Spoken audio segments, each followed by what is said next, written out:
Queridas y queridos lectores, buenos días. Bienvenidas y bienvenidos a un espacio reservado más, ya he perdido la cuenta, creo que estamos cerca del 60, para escuchar en un momento de incertidumbre económica la voz de quienes representan a uno de los actores principales del desarrollo económico y de la actividad económica, las empresas, el empresariado, los empresarios y las empresarias. No me imagino un mundo civilizado que no haya actividad empresarial. La actividad económica, el desarrollo, el crecimiento, la innovación siempre está ligado a las empresas. Del liderazgo de quienes dirigen empresas depende, en buena medida, no todo, pero en buena medida, la salud económica de una sociedad, de un país, de una ciudad, de un pueblo, del mundo entero. Lo que pasa con las cotizaciones y lo que pasa con las pensiones y, por lo tanto, lo que pasa con los servicios públicos de un país tiene mucho que ver con la riqueza que se genera desde las empresas, con la actividad, el liderazgo de quienes las dirigen. A mí me llama mucho la atención que España sea un país dentro de la Unión Europea, y lo digo como periodista porque lo compruebo habitualmente, en el que el empresariado está mal visto, en el que cuando se habla de la necesidad de conciliar o de la necesidad de tener vacaciones o de la necesidad de trabajar 4 días a la semana, nunca se piensa en los empresarios. Parece que los empresarios son los culpables de que esto no pase y además son gente que no quiere vivir y pues por supuesto que los empresarios quieren vivir. Así que este espacio reservado, este desayuno informativo me parecía muy necesario. Haremos más con protagonismo económico y con las voces de todos los agentes sociales.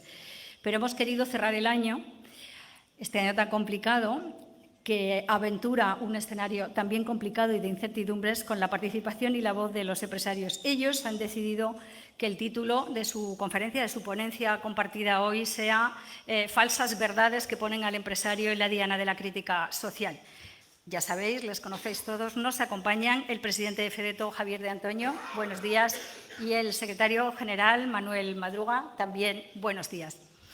También estamos aquí porque, como siempre, empresas y entidades se comprometen con nosotros, con el periódico en castillalamancha.es, para hacer posible estos desayunos. En primer lugar, gracias a Inserta. Carlos Hermida, director de Inserta en Castilla-La Mancha. Buenos días, gracias por el patrocinio de este espacio y por las cosas que nos van a contar. Sabéis todos que Inserta forma parte de la Fundación 11, es la parte de la fundación que se dedica a la intermediación laboral y a la formación de personas con discapacidad. Yo creo que un día cambiaremos esa palabra de la discapacidad, por lo menos tal y como se entiende ahora, ¿no? Hay en Castilla-La Mancha más de 20.000 personas con alguna discapacidad física o intelectual que buscan trabajo. El 65%, creo recordar, está en paro. Así que la labor de Inserta es fundamental. Ellos han conseguido resultados muy prometedores y muy interesantes que yo no os voy a adelantar porque Carlos Hermida, como director de la Fundación, lo va a compartir con nosotros. Muchísimas gracias también a la colaboración de la Cámara de Comercio, hoy representada aquí por su presidenta María Ángeles Martínez, también vicepresidenta de FEDETO, también empresaria, hoy te pilla todo, mujer y autónoma, o sea, lo tienes todo. Gracias por acompañarnos, gracias también a la labor de la Cámara, que siempre apoya esas iniciativas en las que la voz de los empresarios se escucha, sus demandas y su representación. Sabéis que en la Cámara tenéis servicios de acompañamiento, de asesoramiento muy importantes, su labor en las empresas internacionales, en las empresas que tienen ventas en el exterior. Ellos también nos ayudan con Ventanilla Única y con otras actividades que os iré contando más cosas a lo largo de esta mañana de quienes hoy están con nosotros patrocinando o colaborando en que este espacio reservado salga adelante. Gracias también a Iveco Talleres Garrido, una de nuestras empresas grandes. Ellos hicieron un plan de expansión 21-24. Fíjate, alcaldesa Talavera, buenos días, presidenta de la FED. Vaya años para expandirse. Bueno, pues lo están logrando. De hecho, 1 de cada 3 vehículos industriales que se venden en Castilla-La Mancha lo hace Iveco Talleres Garrido, empresa fundada en el año 79, hace 42 años, en Motilla del Palancar. Ahora están en toda Castilla-La Mancha, están también en otros puntos de España. Son líderes, son el concesionario líder de Iveco en España y sus talleres pues, han liderado dentro del grupo los estándares, los rankings europeos de quienes trabajan como concesionarios de Iveco en toda Europa. Gracias también a BBVA, buenos días, está aquí representado. Bueno, tenemos a Miguel Ángel Gascón como encabezando la representación de Iveco Talleres Garrido, de director de ventas. Buenos días.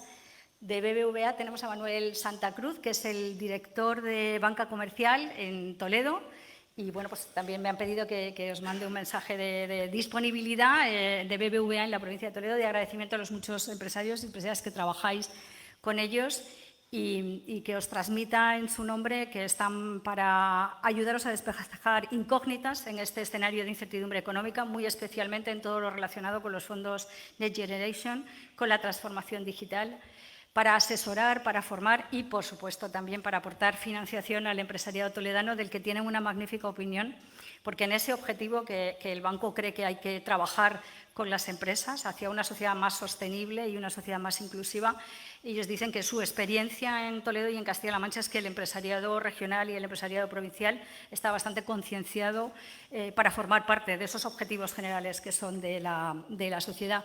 Y, por supuesto, GSF, que juega en casa.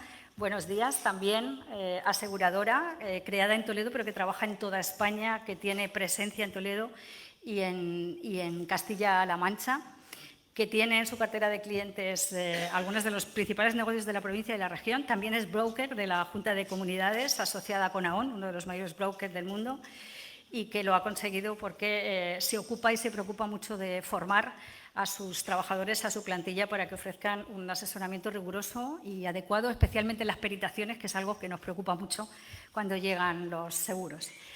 Sin más, os dejo con Carlos Inserta, director de Inserta en Castilla. Carlos Hermida, director de Inserta en Castilla-La Mancha. Adelante, Carlos.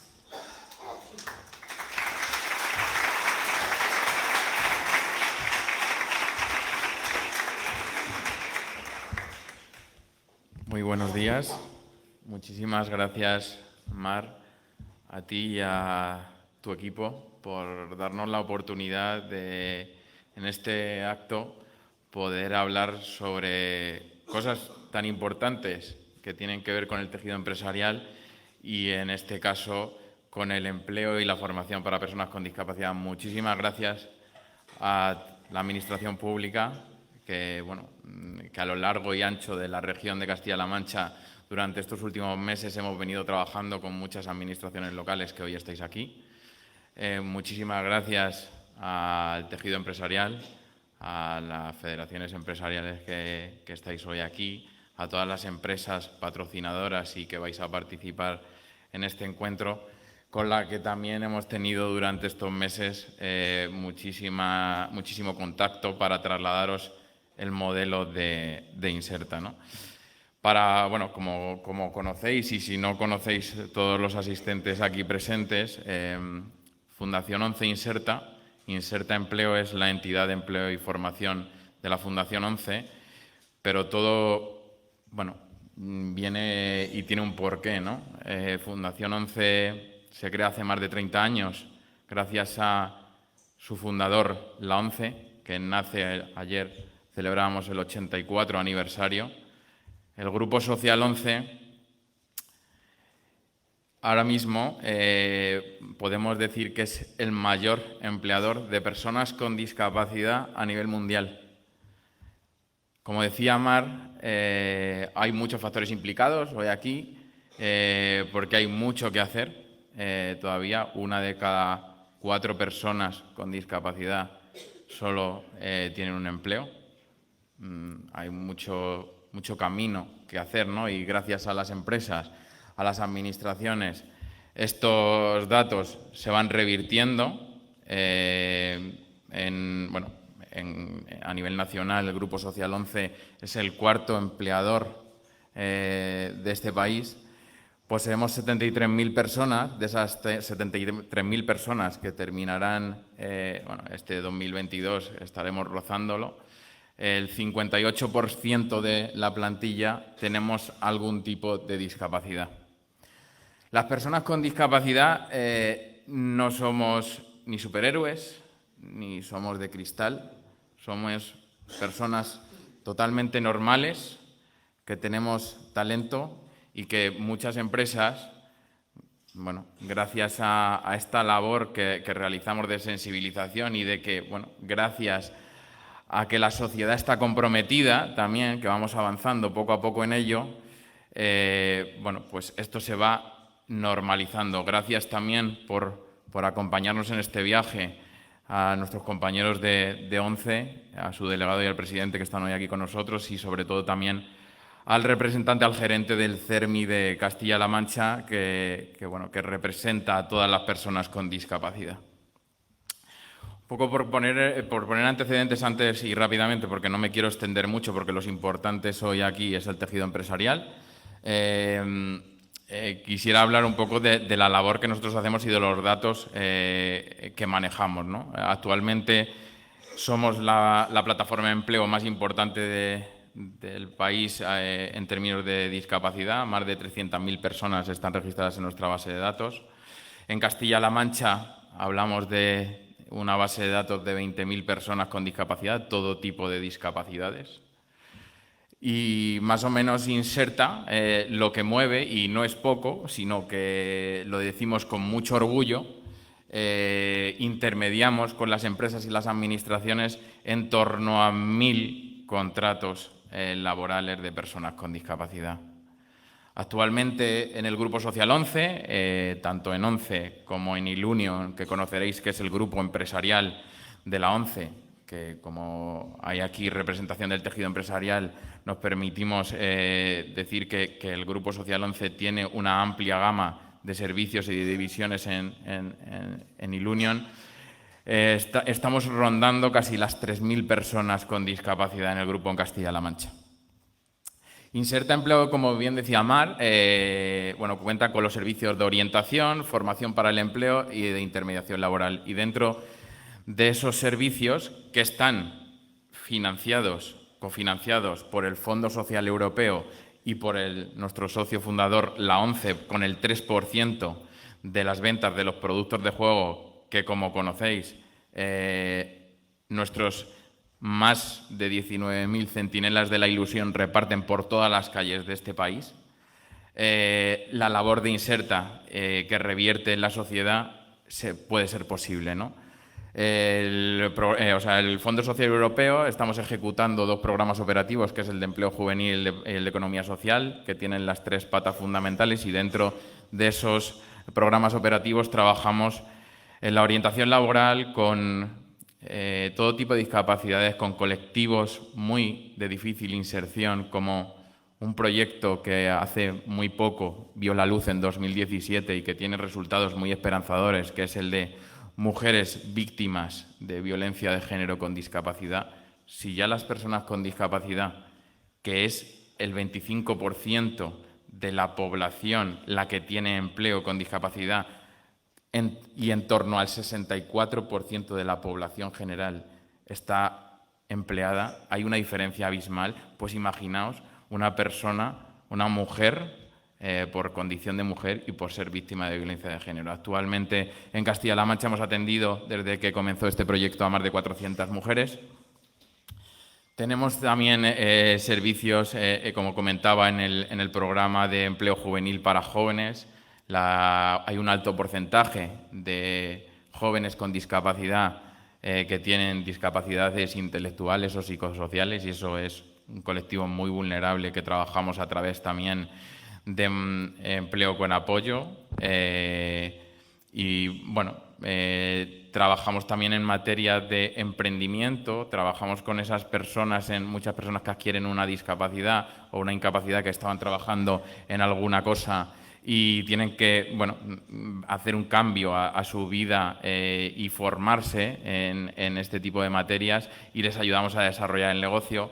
Toda la formación que realiza o que pone en marcha Inserta es enfocado a lo que necesitáis las empresas, lo que nos demandáis las empresas, y la intermediación laboral, ya por terminar y enfatizar al final el ciclo desde la orientación, que es la base donde entran nuestros demandantes de empleo con discapacidad, es su inserción, ¿no? El resultado final es la inserción laboral, y ese papel de la empresa y de la administración pública, con sus políticas activas de empleo, planes de empleo, talleres de empleo, cualquier tipo de iniciativa relacionado con esto, es fundamental, ¿no? Y las empresas lo que nos solicitan son puestos de trabajo, y nosotros estamos especializados en ello. Inserta Empleo lleva toda la vida intentando hacer esa adaptación persona-puesto para que la persona con discapacidad, el talento de la persona con discapacidad aflore. ¿Y cómo es eso? porque al final está muy ajustado el perfil, lo que nos están solicitando las empresas. Buscamos que esas personas no tengan ningún tipo de riesgo, ningún tipo de limitación para desempeñar el puesto de trabajo. No pedimos que se modifique ningún proceso de selección. Queremos que el talento de personas con discapacidad tenga el mismo impacto que el que tiene una persona sin discapacidad, y para ello sois muy importantes todos en esta labor.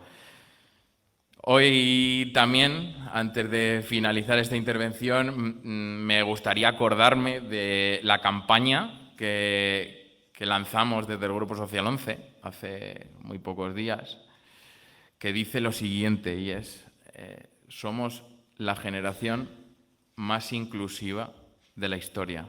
Aprovechémoslo. Yo, os invito de verdad a que lo aprovechemos, a que lo demos todo, las empresas, la administración pública, los medios de comunicación, todas las personas, para que esta normalidad de la inclusión, para que la integración social sea posible, parte por la inserción laboral, para normalizar todo eso. Así que muchísimas gracias, sobre todo, por estar aquí con nosotros, por darnos la oportunidad de expresar lo que realizamos desde Fundación 11 Inserta, y démoslo todo, de verdad, démoslo todo, porque merece mucho la pena. Muchísimas gracias.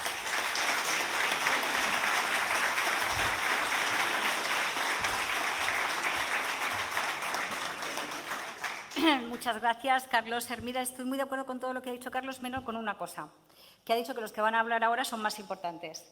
Yo no sé, no hago yo el ranking de los que son importantes o no, no sé si eso es así, pero lo que tengo claro es que sois por lo menos tan necesarios como los empresarios. Así que muchísimas gracias a mí como persona, como miembro de una sociedad, como periodista. Sobre todo me interesa la gente necesaria, porque los importantes van y vienen, pero los necesarios siempre hacen cosas útiles.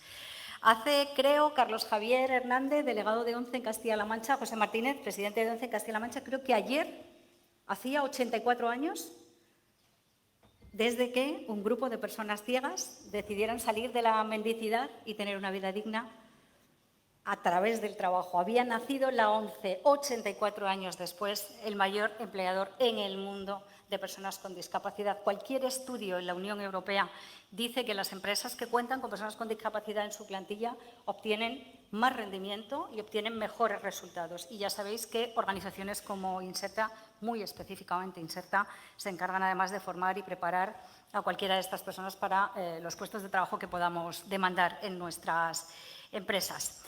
Aprovecho también para saludar al viceconsejero de Medio Rural, concejales de Toledo, Paco Rueda, Juan José Pérez del Pino, delegado de Defensa en Castilla-La Mancha, presidente de los empresarios en general en Castilla-La Mancha, Ángel Nicolás. Otras veces te ha tocado a ti este escenario. Paco Núñez, presidente del Partido Popular, Carmen Picazo, coordinadora de Ciudadanos, pero también al delegado de la Junta, concejala de Promoción Económica de Talavera, Paloma. Bueno, hoy os toca escuchar, hoy a los que normalmente tenéis púlpito, os toca escuchar y yo creo que va a ser interesante. Ya veis que tenemos dos ponentes, no sé si hay un poli malo o un poli bueno, luego si queréis en el café posterior lo comentamos, pero el caso es que vamos al lío y escuchamos en primer lugar al presidente de la Federación Empresarial Toledana, Javier de Antonio.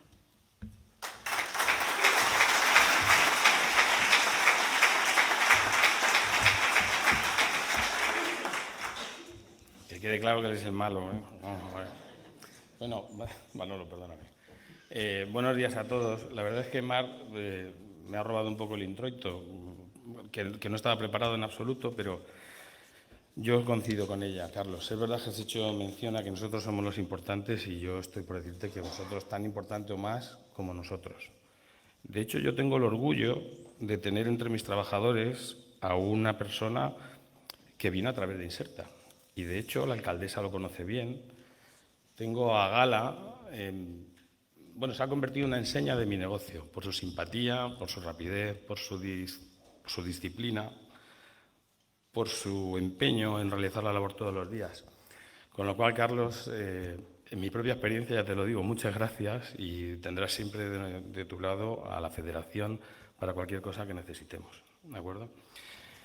Quiero también, lógicamente, aprovechar la oportunidad de estar en estos micrófonos para para agradecer a En Castilla-La Mancha Televisión y a Mar, voy en Castilla-La Mancha Televisión, por Dios santo, si es que ya se me pegan vicios que ves en la televisión precisamente, a En Castilla-La Mancha y a los patrocinadores por darnos esta oportunidad para poner de relevo todas aquellas cosas que a nosotros nos parece que están mal porque la sensación que existe en la sociedad es básicamente la de que el empresario tiene que ser una figura que hay que denostar, a la cual hay que apretar siempre, y eso se debe sobre todo a que, bueno, pues es habitual y es diario ver en un montón de tertulias a las que asisten políticos, informadores y tertulianos diversos, en las cuales se hablan acerca de todos los problemas que tiene la sociedad española.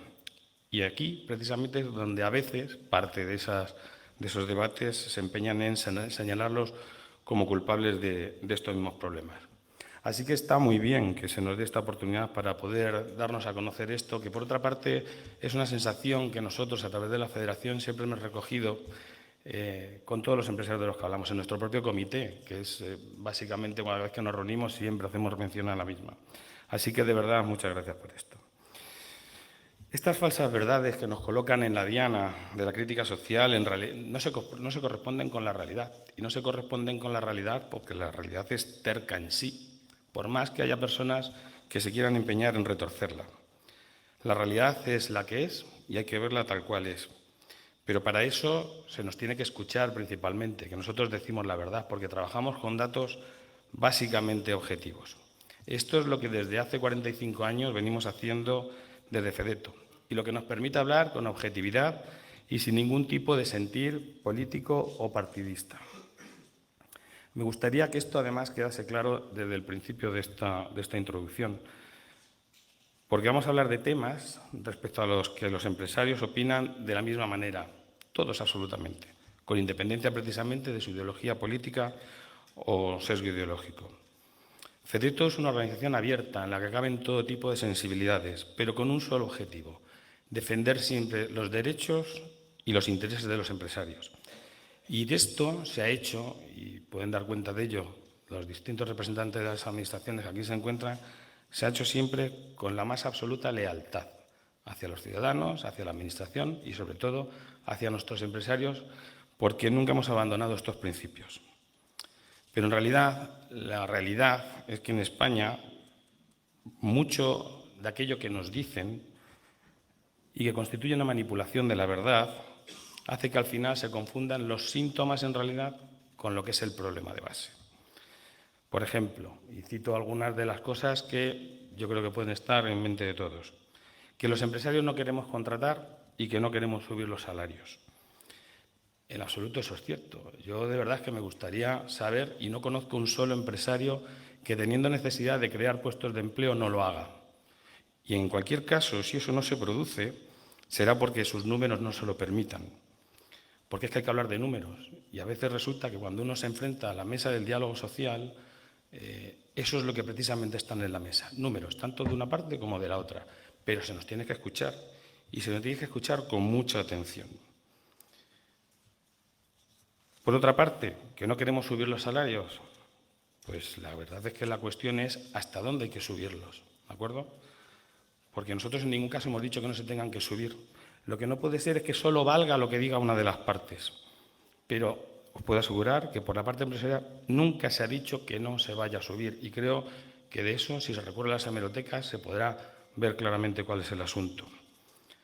Alguna otra de las falsas verdades de las que se hablan en alguna ocasión, pues voy a hablar, por ejemplo, de lo que ha pasado este año en mi sector, en las estaciones de servicio, donde resulta que se ha realizado una ayuda económica por parte del Gobierno que constituye la bonificación de los 20 céntimos y al final ha tenido que acudir la CNMC en defensa de nuestro sector para decir que verdaderamente no se habían incrementado los márgenes para hacer dejar sin efecto la bonificación del mismo.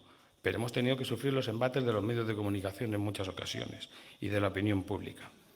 Os voy a citar también sectores como el del cárnico. El del cárnico, que se ve afectado en una región como esta, donde resulta que el sector cárnico es muy importante, porque determinados grupos de interés ahora resulta que nos lanzan la idea de que la carne tal cual está no es buena y, sin embargo, aparecen otro tipo de productos en el mercado que no son carne, pero que se denominan como tal. Y esto va en contra de un sector que se puede ver abocado a muchas pérdidas si esto de verdad se provocan determinadas corrientes de consumo que abandonan este tipo de producto, cuando somos precisamente líderes mundiales en nuestra materia. En realidad, y como aparte de esto, no nos gustan los fundamentalismos, pero en España cualquiera puede decir lo que le venga en gana sin responder de las consecuencias que tienen sus declaraciones. Al final, todo esto lo que hace es convertir a la sociedad en una polarización de bloques. Por un lado, tenemos los trabajadores, alguna parte de los trabajadores, no todo, os lo puedo asegurar, los consumidores, los desempleados, los pensionistas y las familias que sufren las consecuencias de la crisis. Y en el otro, los empresarios, de los que se dice que vivimos al margen de la sociedad, pero a costa de ella, incluso en los momentos más difíciles, que también tenemos familias, por otra parte. Y estamos hartos de todas estas falsas verdades que están basadas en datos incompletos y sacados de contexto. Estamos hartos de que se nos señale como una cabeza de turco en la que todo lo malo que le pasa a la sociedad española pasa por nuestro lado. La única forma que tenemos de desmontar esta realidad es mostrando la realidad, pero con datos objetivos. Es lo que vamos a hacer a continuación cuando Manolo, que conocéis perfectamente su capacidad, desgrane alguna de estas falsas verdades que nos colocan en esta diana. Y las va a desmentir una por una. Y luego, si queréis, iremos al debate. Y antes de ello, y ya voy a terminar, voy a defender la verdad más absoluta de todas las que se van a decir hoy aquí. Los empresarios también somos trabajadores. Trabajadores con un sueño original que permitió y sigue permitiendo a otros tener también su propio sueño. El pilar básico sobre el que descansa el desarrollo económico y social de un país, porque somos los verdaderos creadores de riqueza. Alguien bastante famoso y con mucha influencia dijo alguna vez, fue Winston Churchill, aquello de que muchos ven al empresario como el lobo a abatir o la vaca al acordeñar, pero muy pocos como el caballo que tira del carro. Pues a este paso vamos a tener que recurrir a la ley de bienestar animal para que como lobo, vaca o caballo nos sintamos verdaderamente protegidos. Muchas gracias a todos. Manolo.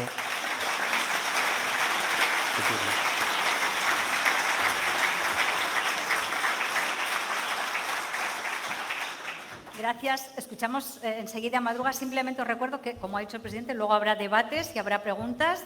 Ya sabéis que las podéis dirigir al número que tenéis ahí arriba, 662340229. Ese es el móvil de la redacción y no tiene agenda de contactos, o sea que sois todos anónimos. Para ese número de teléfono sois todos anónimos. Yo creo que aquí muchos también tenéis el mío, si queréis dirigir preguntas. Y dejadme simplemente que os comparta algún dato más de esas empresas que se dedican a patrocinar y a colaborar en eventos como estos y que yo siempre agradezco que el rendimiento de su esfuerzo pues lo comparta para que otros sean más visibles. Enrique García Mérida, fundador de GSF.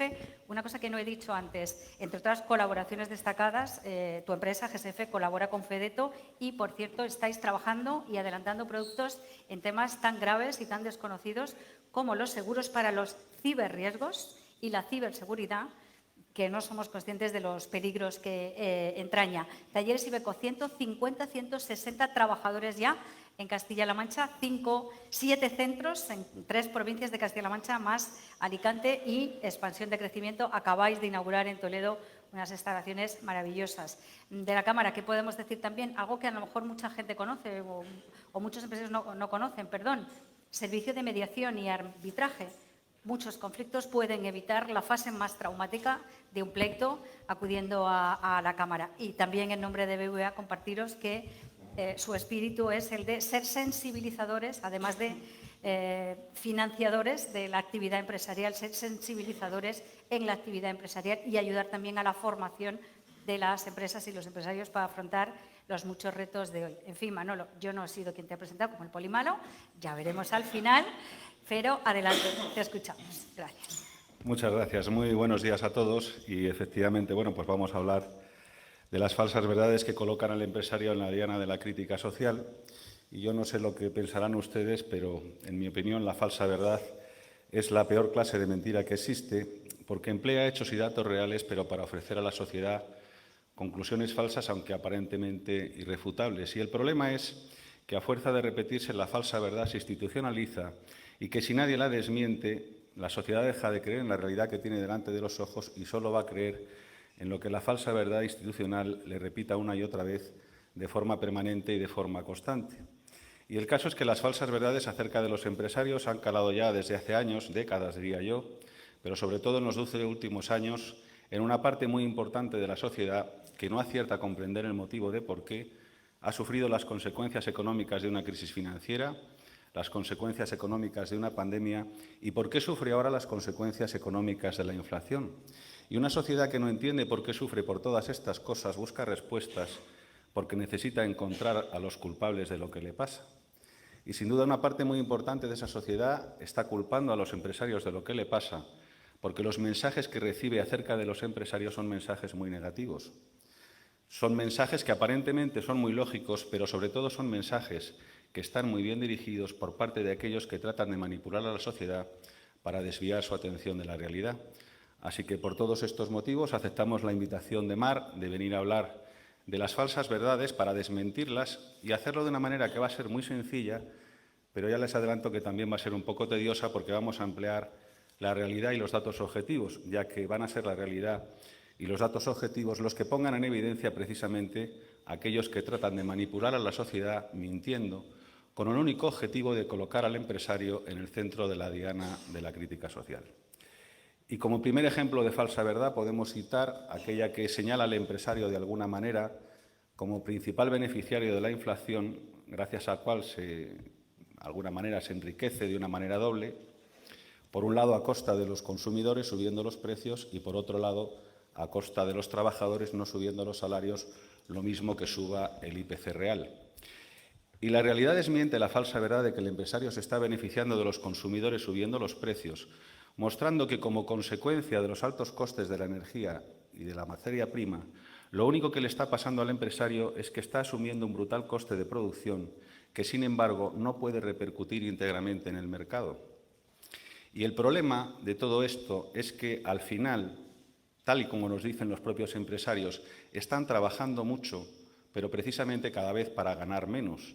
Y esto es algo que hasta el propio Banco Central o el propio, mejor dicho, el Banco de España, de alguna manera certifica cuando dice que el 62% de las pymes españolas o bien no han subido los precios o bien los han subido en cuantía muy poco significativa precisamente para tratar de mantener sus márgenes.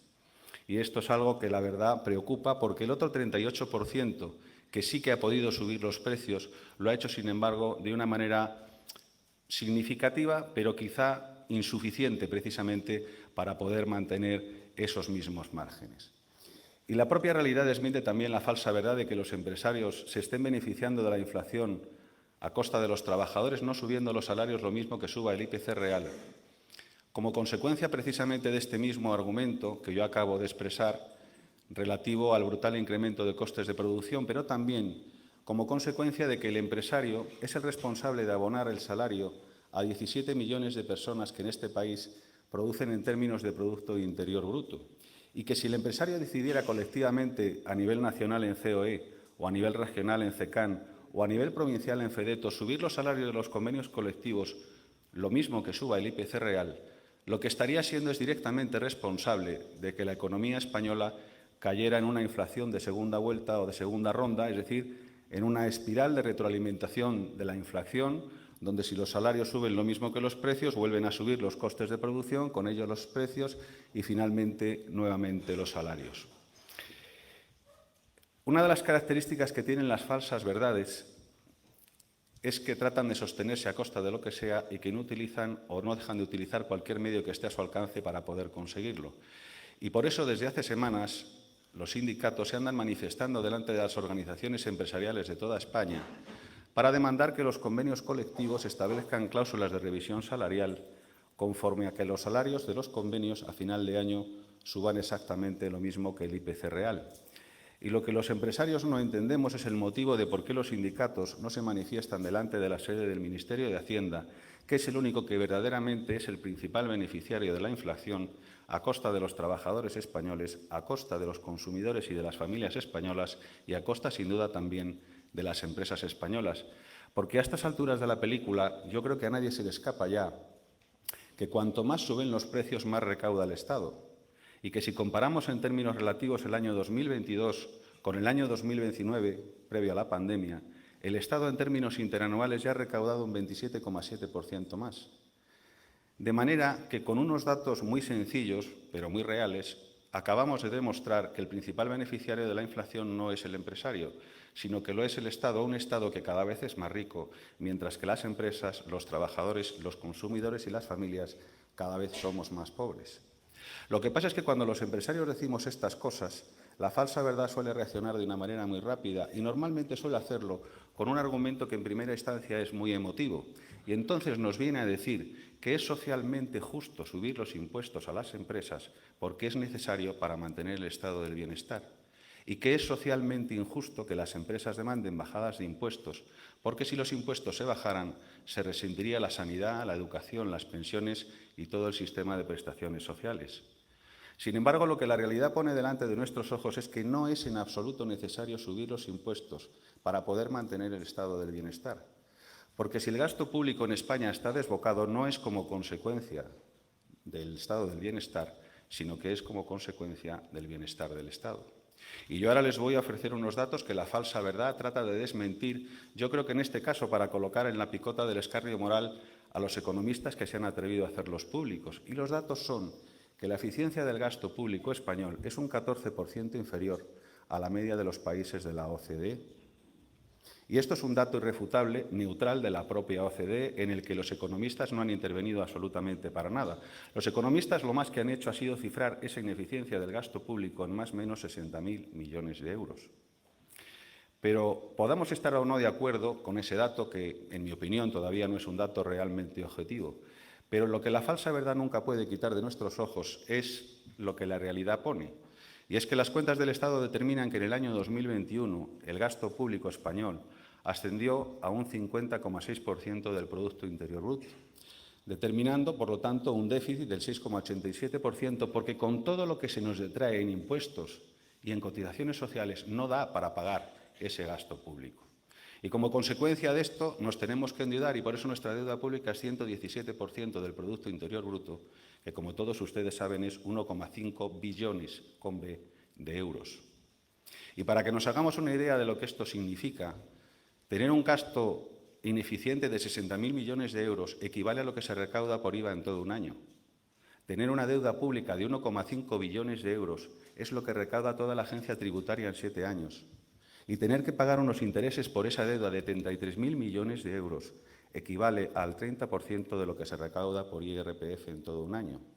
Todos estos datos equivalentes que yo acabo de ofrecer los pongo encima de la mesa simplemente para demostrar que la realidad lo que nos está diciendo es que hay margen más que suficiente, no solamente para no tener que subir los impuestos, sino en definitiva para poder bajarlos o incluso dejarlos congelados durante algún tiempo. Pero claro, cuando nosotros decimos estas cosas, la falsa verdad reacciona y ya utiliza un argumento que no es emocional, es un argumento técnico y que por lo tanto el ciudadano no es capaz de poder contrastar. Y entonces se nos dice que, partiendo del axioma de que los españoles somos europeos, de que tenemos que pagar impuestos en términos de igualdad con Europa.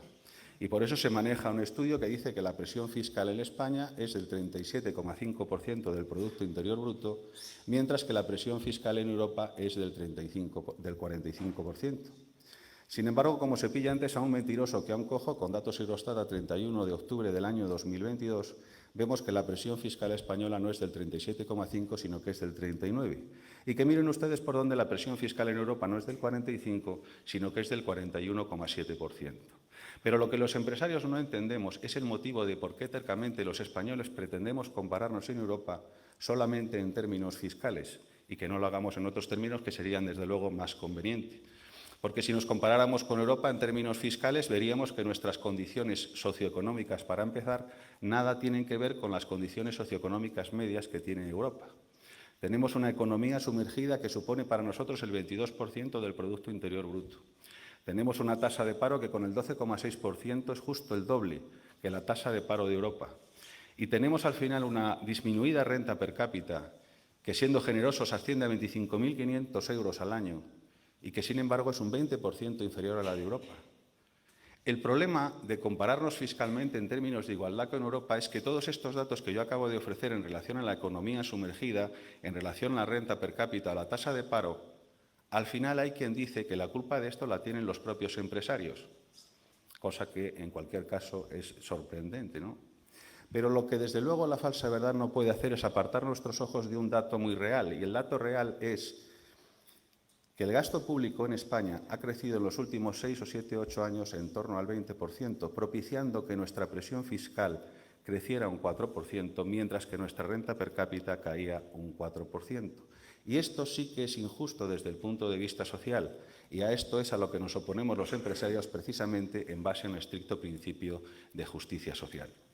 Lo que pasa es que cuando los empresarios decimos esto, la falsa verdad reacciona también de una manera muy rápida y entonces ya utiliza un argumento que es mixto entre lo emocional y lo técnico. Y entonces nos dice que cuando se habla de que hay que subir los impuestos, en quien realmente se está pensando es en subir los impuestos a aquellos que más ganan. Pero como en esta España nuestra todo funciona con un efecto coctelera, se mezcla todo, y lo que la falsa verdad no dice, cuando se refiere a que esos que más ganan son los empresarios, que el 95% del tejido empresarial español son pequeñas empresas y sobre todo autónomos que no se caracterizan precisamente por llevar una mochila de beneficios a su casa, sino que lo más que hacen es llevar algo más, en muchas ocasiones, un salario más alto de lo que en este país se considera salario digno. Y esto se les olvida decirnos cuando se nos dice que la presión fiscal de las empresas en España es inferior a la presión fiscal de las empresas en Europa.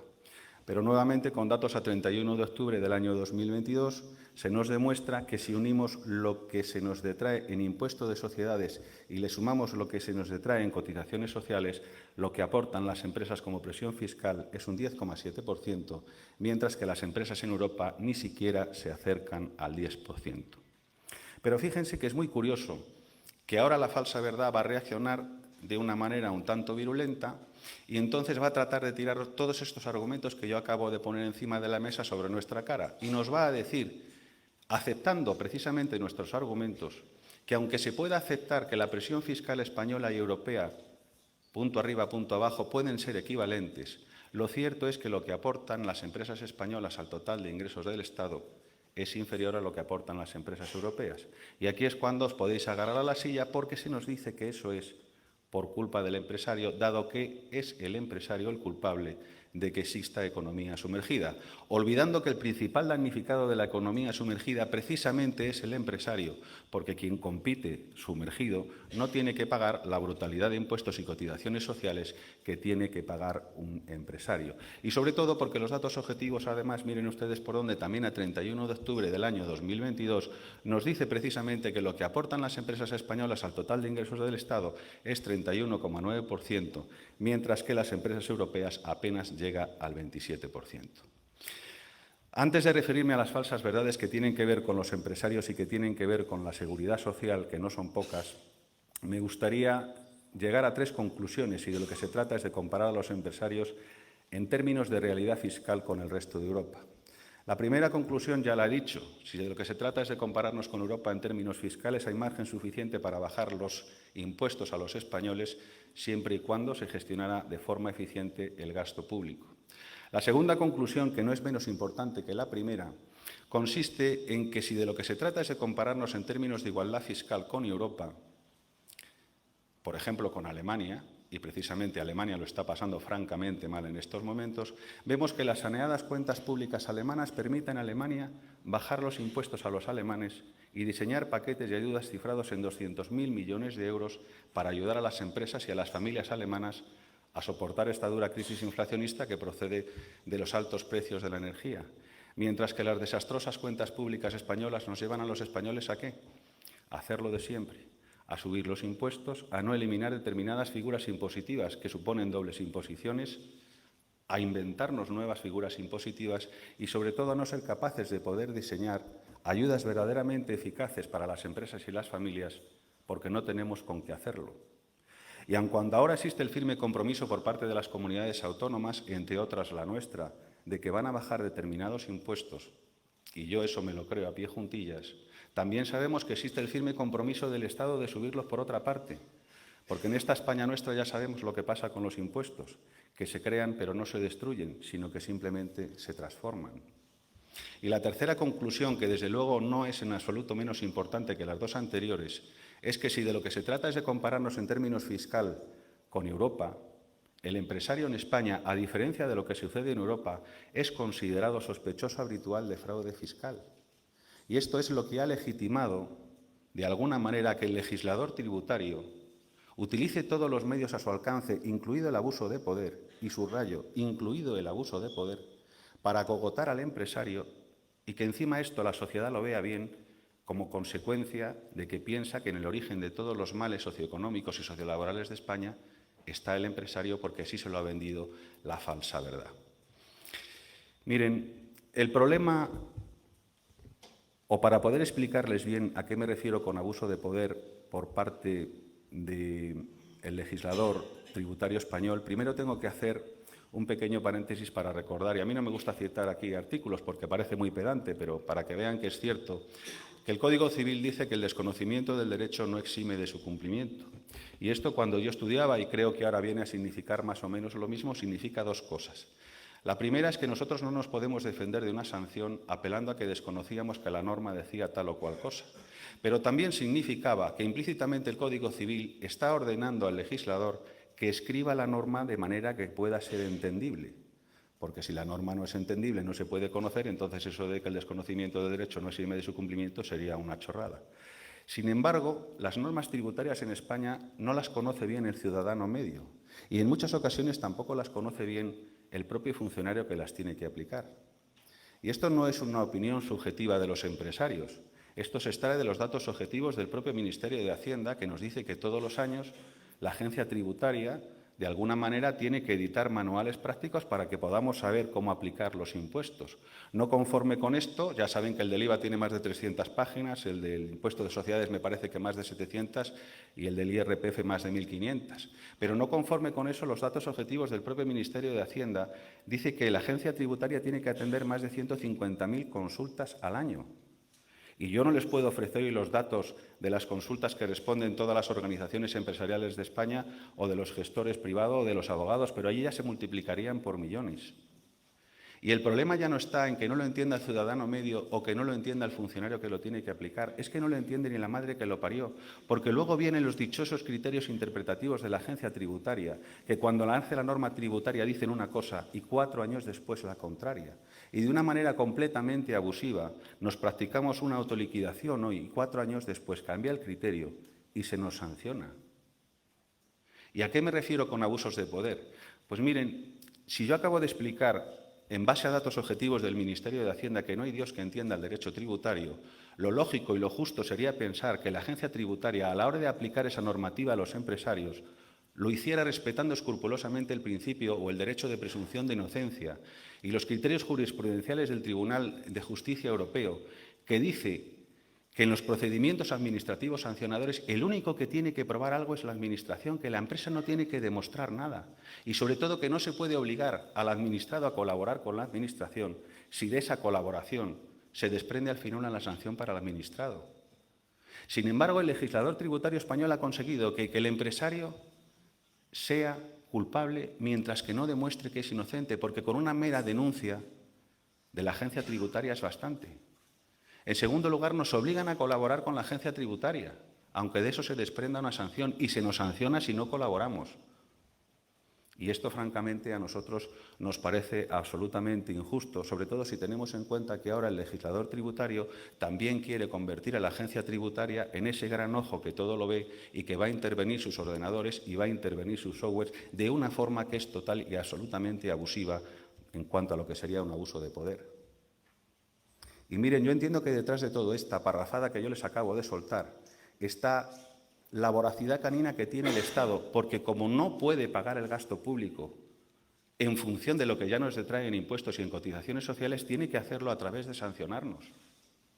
Porque para defender nuestra inocencia tenemos que recurrir, pero eso sí, antes de recurrir lo que tenemos que hacer es practicar una liquidación con un porcentaje elevado de castigo, a lo que se añade además una sanción multiplicativa de lo que hemos liquidado, lo cual para el empresario pequeño en muchas ocasiones es confiscatorio y esto está prohibido por la Constitución, porque con una sanción de esas características el empresario puede morir, sobre todo si tenemos en cuenta que los recursos no los resuelven 4 o 5 años después de haberlos interpuesto. Y miren, yo no sé si ustedes saben que la media de recursos que se interponen en España contra la agencia tributaria es de 200.000 al año. ¿Saben cuántos de esos recursos, según los datos objetivos del Instituto Nacional de Estadística, se resuelven a favor del contribuyente, eso sí, 4 o 5 años después de haberlos interpuesto, en los tribunales de lo económico administrativo? El 45%. Y ante los tribunales de la jurisdicción contencioso administrativa, el 40%. Y, por supuesto, no se les vaya a ocurrir a ustedes tratar de intervenir los ordenadores de sus trabajadores en sus propios centros de trabajo, de la misma manera que lo quiere hacer Hacienda, porque van a ver el poco tiempo que tardan en sentarse en un banquillo, acusados de abuso de poder, por haber cometido un delito contra los derechos de los trabajadores. Y en cuanto a las falsas verdades que tienen que ver con la seguridad social y con el empresario, lo primero que nos dice la falsa verdad es que las empresas pagan un seguro social a través de cotizaciones sociales. Y la segunda falsa verdad es que es necesario subirles las cotizaciones como consecuencia de que en España cotizamos menos que en Europa y como consecuencia también de que, en definitiva, hay que sostener el sistema público de pensiones. Sin embargo, lo que la realidad pone delante de nuestros ojos es que las empresas no pagan un seguro social, pagan un impuesto sobre el empleo, no pagan cotizaciones. Y es un impuesto que se calcula de una manera muy parecida a como se calcula el IVA. Lo que pasa es que el IVA se calcula aplicando un tipo impositivo fijo sobre el precio de los servicios, que en Europa es homogéneo, vamos a cifrarlo redondeando en el 21%, mientras que la Seguridad Social española en España lo que hace es establecer un tipo impositivo fijo sobre el precio del trabajo, es decir, sobre el salario, que con la nueva subida de cotizaciones ya supera el 40% y nos sitúa a 3 o 4 puntos por encima de lo que se cotiza de media en la Unión Europea. Pero lo que la realidad también está poniendo delante de nuestros ojos es que con tan solo 2 cotizantes por pensionistas, los españoles hemos decidido que en el año 2023 la nómina de las pensiones suba a 190.000 millones de euros. Que para que nos hagamos una idea de lo que esto significa, todo el presupuesto de la Defensa Nacional son 24 días de la nómina de pensiones. Todo el presupuesto de todas las obras públicas de España son 54 días de la nómina de pensiones. Y todo el presupuesto del sistema educativo español son 4 meses y medio de la nómina de pensiones. Y la falsa verdad pretende convencernos de que esto es justicia social y que si las cuentas no cuadran, vuelvan a agarrarse a las sillas, es como consecuencia de que el empresario contrata mal y paga peor. Cuando la realidad lo que pone delante de nuestros ojos es que si las cuentas no cuadran, es como consecuencia de que los españoles hemos decidido regular la normativa laboral que se aplica en nuestras empresas y la normativa de seguridad social que se aplica al sistema público de pensiones de una forma caprichosa y populista. Y por eso, cuando la falsa verdad nos dice que el crecimiento del empleo va como un tiro, los datos objetivos del propio Ministerio de Trabajo nos demuestran que no es cierto y que lo único que va como un tiro es el empleo público, que crece en términos relativos en torno al 11,28%, mientras que el empleo privado lo hace en el entorno del 5%. Y miren, todo esto determina que de alguna manera en España tenemos un problema muy importante. Bueno, de hecho tenemos bastantes problemas muy importantes encima. Pero el problema se llama, entre otras cosas, que entre empleados públicos, personas que están recibiendo la pensión y desempleados suman 15 millones de personas.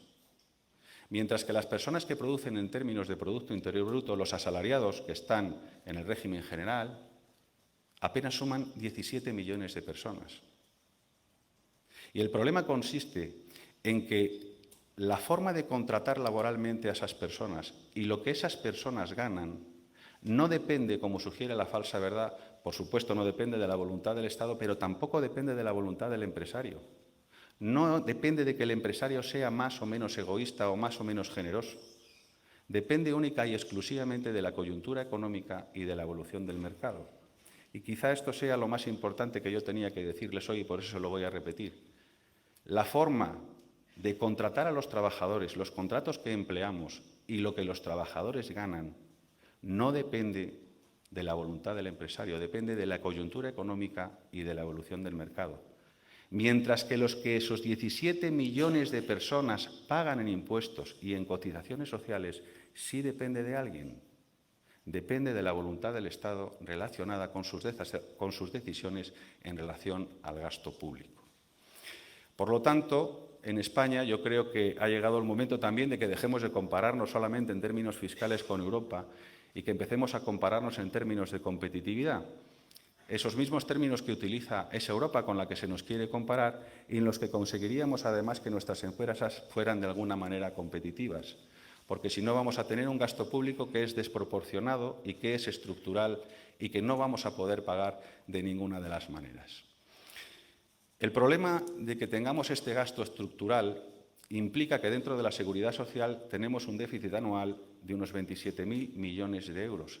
Eso es lo que ha provocado, entre otras cosas, en que ahora se suba la cotización tanto a las empresas como a los trabajadores, a las empresas un 0,5% y a los trabajadores un 0,1%, determinando que los trabajadores vayan a cobrar menos salario neto en sus nóminas y que encima la sociedad pueda pensar que de esto tiene la culpa el empresario, porque ya sabemos que el empresario es el problema en lo que tiene que ver sobre todo con problemas de carácter sociolaboral. Pero la falsa verdad también nos está sugiriendo que se nos van a subir las cotizaciones de una manera totalmente encubierta.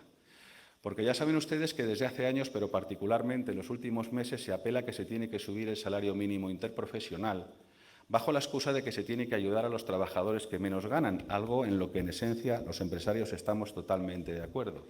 Lo que la falsa verdad no nos dice es que el artículo 19.2 de la Ley General de la Seguridad Social dice que las bases mínimas de cotización de todos los regímenes de la Seguridad Social subirán en el mismo porcentaje que el salario mínimo interprofesional, incrementadas en un sexto, y que, por lo tanto, en el momento en el que sube el salario mínimo interprofesional, se pueden subir no solamente las bases de cotizaciones mínimas, sino que se va a tratar de mantener una equidistancia con el resto de las bases que también deberán subir.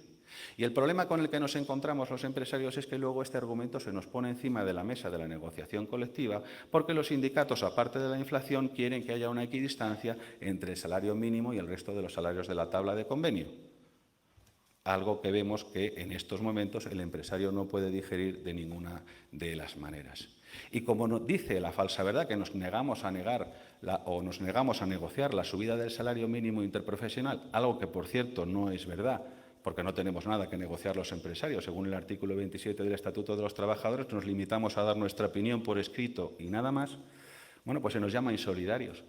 Pero lo que más duele es que digan que, pese a la insolidaridad de los empresarios, resulta que el sistema público de pensiones está garantizado porque tenemos la hucha de las pensiones y porque tenemos un sistema de solidaridad intergeneracional. Cuando la realidad lo que pone delante de nuestros ojos es que la hucha de las pensiones, en tiempos dotadas con miles de millones de euros, utilizó ese dinero para comprar títulos de deuda pública del Estado, inventando lo que es la economía circular y no lo que se nos vende ahora desde el punto de vista del medio ambiente. Porque si eso que se hizo con la hucha de las pensiones lo hace cualquier gestor en una empresa privada, acaba con sus huesos en la cárcel. Y cuando se nos habla de sistema de solidaridad intergeneracional, lo que se nos está diciendo única y exclusivamente es que realmente lo que hay detrás es un sistema financiero de reparto, que consiste en que con una mano cogemos lo que se cotiza en todo un año y directamente sirve para pagar las pensiones que se consumen en todo un año. Y por eso cuando se nos dice que el sistema público de pensiones no corre riesgo de quiebra, a mí me parece una falta de ética, porque está haciendo que los españoles no tengamos que tomar ninguna medida para resolver nuestra jubilación el día de mañana, cuando realmente los españoles lo que estamos haciendo es posicionar nuestra vida a partir de los 65 años de edad en la gestión o en una mala gestión de la seguridad social. Y esa mala gestión determinó en su momento meter la mano en la hucha de las pensiones, ha determinado ahora por enésima vez a lo largo de la democracia que nos vuelvan a subir las cotizaciones sociales y lo malo es que no sabemos qué es lo que va a hacer mañana, pero desde luego sin duda es para echarse a temblar. Porque lo que la realidad pone delante de nuestros ojos es que en el año 2023 las empresas españolas son las que van a pagar el 70% del presupuesto de la Seguridad Social, la friolera de 152.000 millones de euros. Y yo entendería que alguien me dijera, ahora, bueno, ahí también está lo que cotizan los trabajadores. Si consideramos que lo pagan los trabajadores, sí, pero es que la seguridad social forma parte del coste laboral total que tiene un trabajador. Y también se nos podrá decir que ahí están las cotizaciones por los empleados públicos, pero ¿quién paga a los empresarios públicos? ¿Quién produce en términos de Producto Interior Bruto? Que la Administración no produce en términos de Producto Interior Bruto absolutamente nada, por más que pueda hacer inversiones en un determinado momento. Y bueno, como yo entiendo que lo que yo acabo de comentarles es demasiado rollo, y por supuesto no pretendo que retengan en la memoria los datos que yo he dado, porque casi no los retengo ni yo, les voy a contar dos anécdotas históricas para terminar, que de alguna manera refunden el sentir de todo lo que le queríamos decir hoy. La primera anécdota histórica tiene que ver con la estafa piramidal. Cuando cuente la moraleja van a entender el motivo de por qué. Todo el mundo piensa que la estafa piramidal se inventó en la década de 1920 en Estados Unidos por un tal Carlo Ponzi. De hecho, los economistas llaman a las estafas piramidales sistema Ponzi. Sin embargo, lo cierto es que la estafa piramidal se inventó en España en la década de 1830 por la hija de Mariano José de Larra, que se llamaba doña Baldomera. Y doña Baldomera lo que hizo fue utilizar las gacetillas públicas que había en Madrid para sugerir a la gente que le podían hacer depósitos en oro porque ella iba a devolver una rentabilidad también en oro de entre el 10 y el 30%. Y le funcionó muy bien el negocio porque acabó creando una caja de depósitos. El caso es que, como el resto de estafas piramidales que vinieron después, doña Baldomera necesitaba que la base de la pirámide cada vez fuera más grande, porque claro, a los incautos que engañaba en primer lugar les pagaba la rentabilidad con los incautos que engañaba después y así sucesivamente. Y entonces cometió el error de querer obligar a todos los que ya formaban parte del sistema y que habían sido engañados a que hicieran ya aportaciones no en oro, sino en papel moneda, lo cual hizo que los que ya formaban parte del sistema empezaran a dudar y fueran a retirar sus depósitos y, claro, no pudieron retirar absolutamente nada. Este caso fue un caso muy mediático, doña Baldomera fue detenida, fue acusada, fue juzgada e incluso fue condenada, pero curiosamente fue absuelta por el Tribunal Supremo, porque en aquella época en España los contratos firmados por mujeres que no venían avalados por sus maridos se reputaban nulos. Y claro, el marido de doña Baldomera no firmó absolutamente nada. La moraleja de esta historia es que si pretendemos sostener el gasto público español y la caja de la Seguridad Social, única y exclusivamente detrayendo más recursos de las personas que ya forman parte del sistema, va a quebrar. Porque doña Baldomera no tenía posibilidad de obligar a nadie a pagar nada, el Estado sí la tiene, pero esa no es la solución. La única solución es cambiar la forma de pensar que tenemos los españoles, porque los españoles realmente queremos una cosa, pero hacemos justo la contraria. Queremos tener un sistema de pensiones dignas y que el baby boom de los años 60 se meta en ese sistema de pensiones y que suba lo mismo que el IPC real, pero luego cogemos la normativa laboral y la encorsetamos, cogemos la normativa fiscal y la hacemos muy rígida y cogemos la normativa de la seguridad social y hacemos filigranas. Y de esa manera no tenemos competitividad, cuando lo que tendríamos que estar haciendo es flexibilizar todas esas normativas para que las empresas fueran más competitivas, de manera que contrataran a más gente y además les pagaran más. De esa manera recaudaríamos de más contribuyentes y al mismo tiempo por salarios más grandes. Y la segunda anécdota que yo quería contarles, y con esto, Mar, no sé cómo voy de tiempo, creo que ya termino. Pues antes de que me saques la roja, tiene que ver con el hecho de que los españoles no podemos presumir, por supuesto, de haber inventado la estafa piramidal, ¿no? Solo faltaba. Pero tampoco podemos presumir de haber inventado la Seguridad Social en 1964, porque no es cierto. La Seguridad Social se inventó en Alemania en 1885 por un personaje que todos ustedes conocen que se llama Otto von Bismarck. Y el bueno de Otto lo que hizo además fue un sistema muy curioso porque cifró la edad de jubilación en los 70 años, pero la gente palmaba de media a los 45, con lo cual lo que se cotizaba normalmente se quedaba dentro de las arcas del Estado. Pero no es esa la moraleja de la historia. Donde quiero llevarles a parar es qué pretendía Otto von Bismarck creando el sistema de la Seguridad Social. Y nos encontramos finales del siglo XIX, principios del siglo XX, donde los movimientos obreros, con toda justicia y legitimidad, pedían que hubieran condiciones dignas en sus trabajos en las empresas. En aquellos momentos se trabajaba en régimen de semiesclavitud, hoy no, aunque los sindicatos pretendan sugerir esto, pero en aquellos momentos sí. Y algo que pretendían además los trabajadores era que el Estado de alguna manera pudiera participar también de esa mejora social. Y el bueno de Otto, que precisamente de tonto no tenía un pelo y que gobernaba un sistema como el alemán, que por aquel entonces era todavía dictatorial, quiso acallar las voces de los obreros, pero sobre todo quiso acallar la voz de su oposición para tratar de seguir manteniéndose en el poder. Y diseñó este sistema.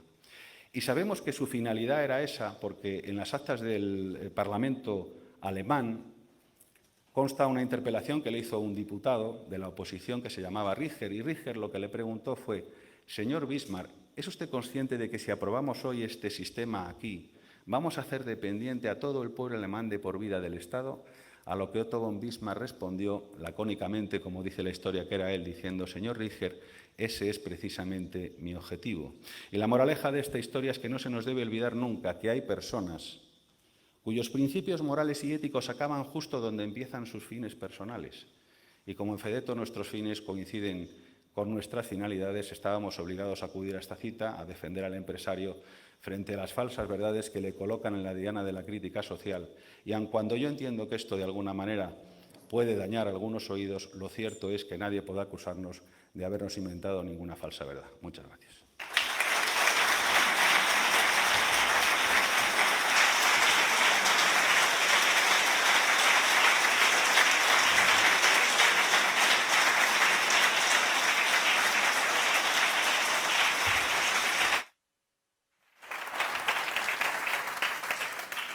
Muchísimas gracias, Javier de Antonio. Muchísimas gracias, Manolo Madruga, por compartir la opinión del empresariado, un actor principal de la sociedad actual, de la sociedad del siglo XXI y un actor muy necesario para salir adelante con los problemas que tenemos sobre el escenario. Una cosa, a mí me gustaría conocer cómo se llamaba el marido de doña Baldomera, porque mucho me da que aunque haya quedado en la historia doña Baldomera, era el Baldomero consorte el ideante de la estafa y mucho más teniendo en cuenta cómo acaba.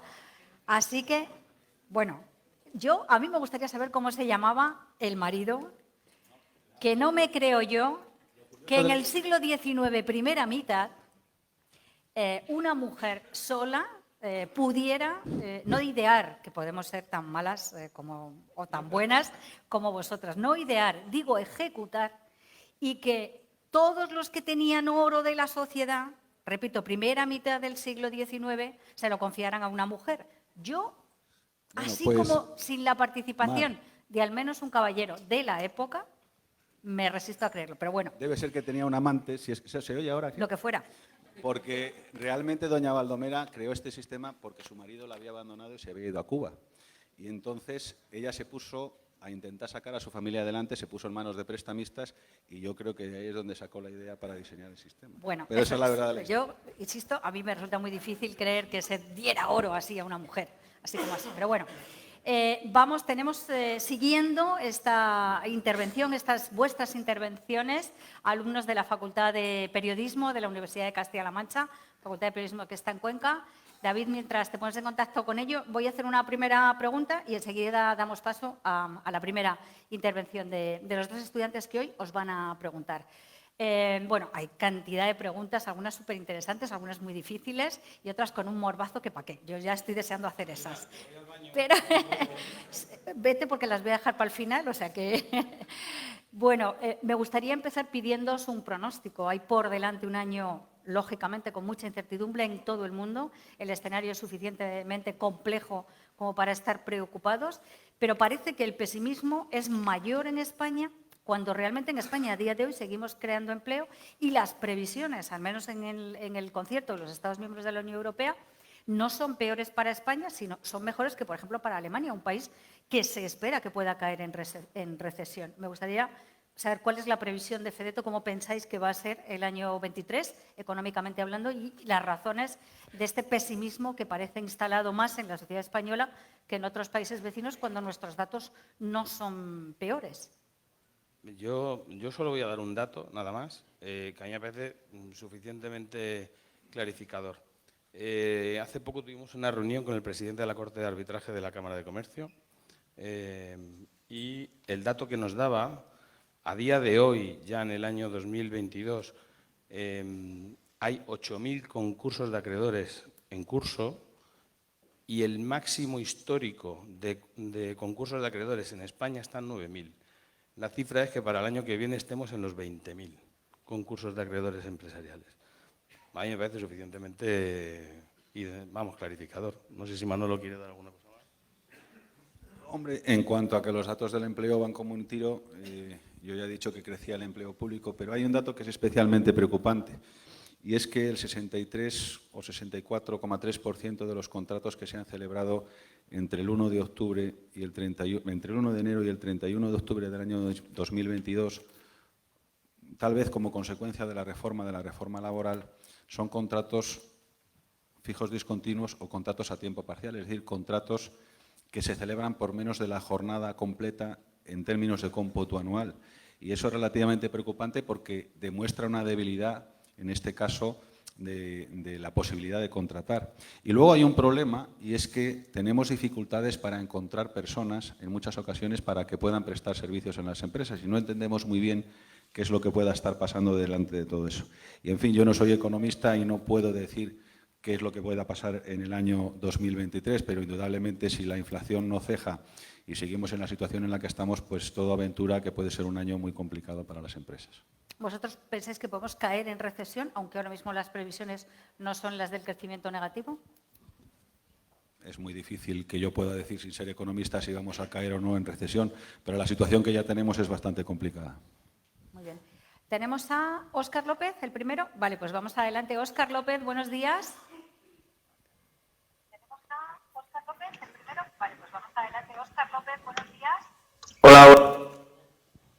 Como veo que voy con mucho retardo, bueno, gracias por seguir esta intervención y adelante con tu pregunta, compañero. Sí, buenos días. Javier y Manuel, buenos días, gracias por la intervención.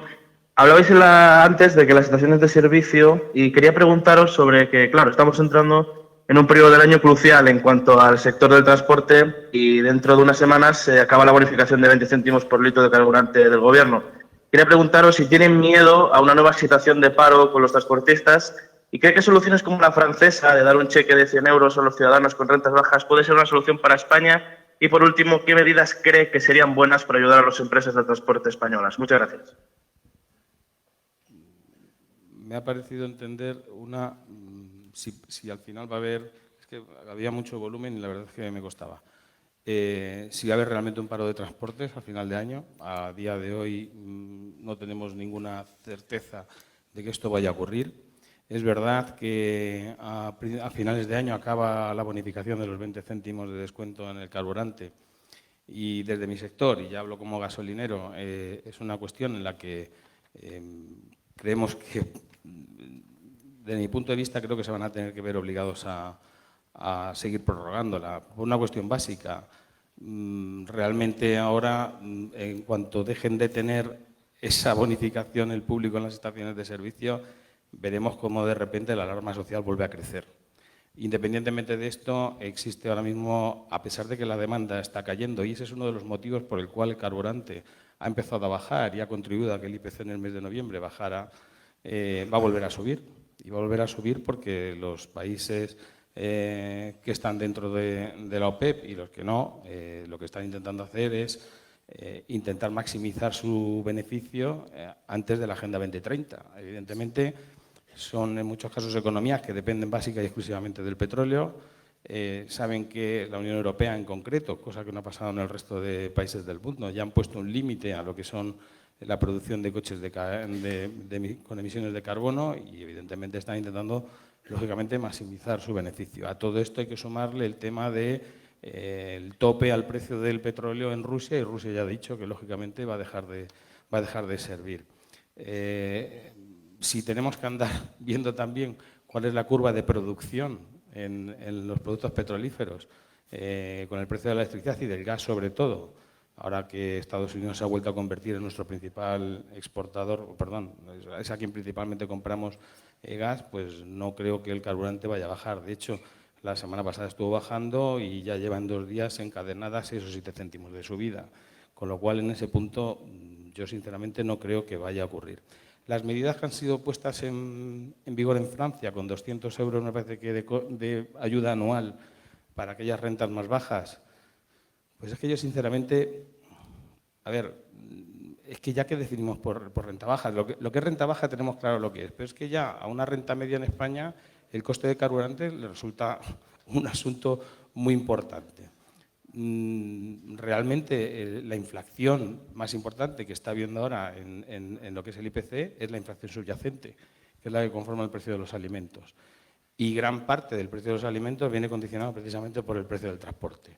Entonces, es un poco la pescadilla que se muerde la cola. No creo que haya sinceramente, que diferenciar aquí entre rentas más altas y rentas más bajas, ni siquiera por profesionalización. Creo que todo lo que sea fomentar ahora la actividad económica en cualquier sector viene bien, y veremos al final qué es lo que ocurre con todo esto.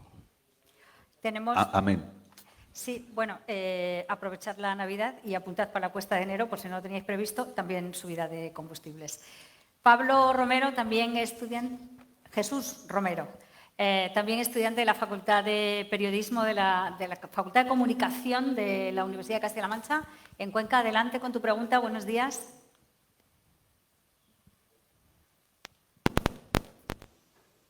Yo creo que satura un poco, no sé si solo, porque aquí no oímos bien y yo creo que en la sala tampoco. ¿Lo tenemos? Vamos con otra pregunta, David. ¿Hacemos otra mientras?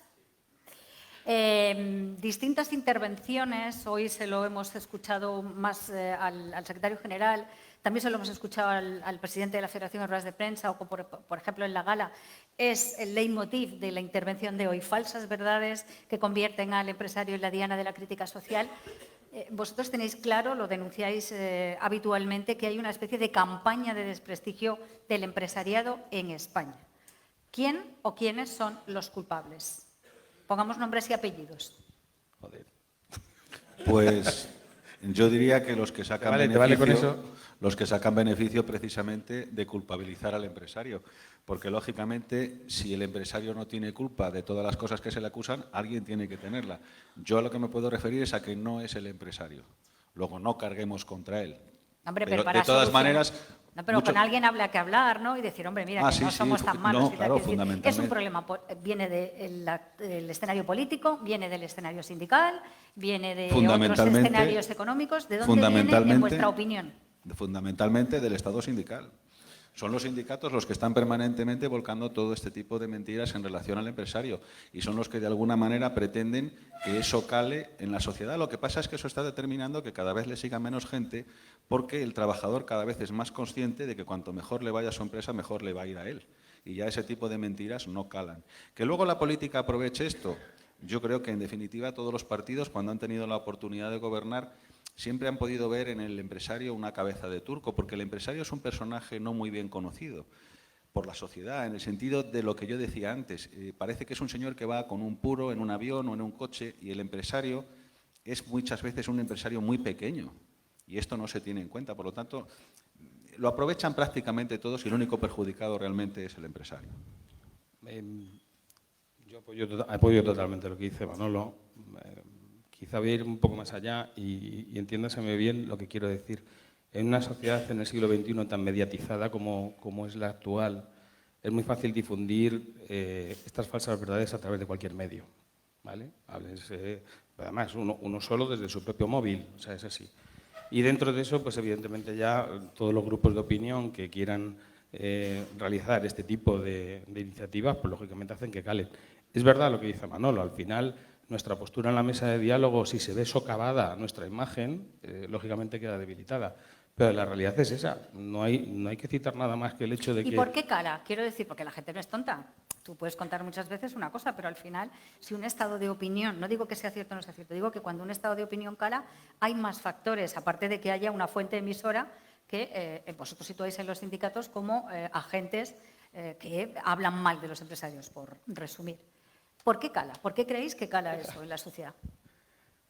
Pues igual es porque nosotros somos muy poco proactivos en dar a conocernos en este sentido. Quiero decir, ahora mismo con la situación por la que estamos atravesando, yo estoy seguro, y lo hemos discutido en más de una ocasión, si realmente un líder empresarial, una federación empresarial, dijera que fuéramos a la calle en manifestación, veríamos de verdad cuál es el apoyo social que tenemos. Que no solamente seguramente fuera el de los empresarios tal cual, cada uno con su licencia de autónomo y demás, es que serían sus familias y la de mucha gente, muchos trabajadores a los que estamos dando trabajo, porque saben que dependen de esa seguridad el hecho de seguir conservándolo.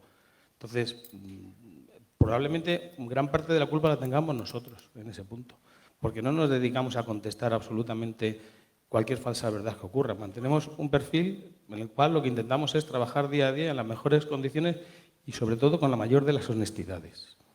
Pues estoy un poco de acuerdo contigo. Yo creo que el empresariado en general es muy poco amigo de los focos y es comprensible y nada que alegar, pero es que a veces solo las cosas que se cuentan son las que se conocen y lo que no se cuenta pues no se conoce. O sea que me parece muy valiente lo que hoy habéis hecho y, por cierto, Ángel Nicolás, ya te digo, te voy a llamar dentro de un par de meses y voy a proponer un cara a cara, CECAN, sindicatos, aquí en este mismo escenario, quedáis todos invitados, a ver qué sacamos, claro, entre todos, a ver si lo arreglamos. Adelante a ver si aceptas, ¿no? Por la cara que pones, aceptas. Ah, vale, vale. Bien, vamos. Entonces, ADN Fedeto, ¿qué tal? Aquí estaremos.